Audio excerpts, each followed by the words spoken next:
The topic of lipodystrophy is too big a part of my experience of HIV for me to address it in only one way, so I'm representing lipodystrophy part 1 as a short film. Here we go. The world, particularly on a hard chair dancing and walking.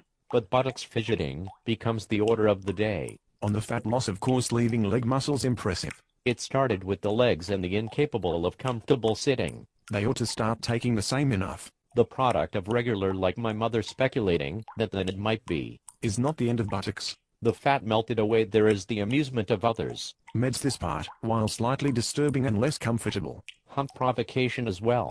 Change in the meds. A change be going anywhere very soon. It will always be, that it didn't seems to be. Showing signs of continues to grow even after the neck enough to provoke appearance. A small bump atop the shoulders almost infringing on which might have been ill-advised. Then the hump started to make its panicky thoughts of what it might. In retrospect, as the new choice arrive on its own, and it won't a big problem. But the suspicion come to others don't see it as. Neck fat takes away the chin. Or stomach growing, but not in the way love handles. Everything being up as another one impossible to ignore, especially in profile. Extra upper back fat tightens shirts and growth spurt. The difference. No, almost gives that overdeveloped front, and not on the sides. The difference. But football play look, I remember it growing. The difference. When slightly overweight as a teen. The difference. Before that there's more fat to come.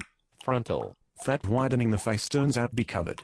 Has recently discovered to be apparently the only thing. To be another change, that seemed like to this. Even if it turns out to done about this is radiation. And I can't imagine subjecting myself. Hypertrophy of the parotid glands. And I can't imagine subjecting myself. Some quarters and no notable. And I can't imagine subjecting myself. Provoked a little more sympathy from ignoring the arrival of high blood. Extra pounds metabolic impacts. In the blood, pressure accompanying the 60. The better news in my own case is cheeks. Although these might have what has not arrived. No hollow. And I can't imagine subjecting myself. To the difference.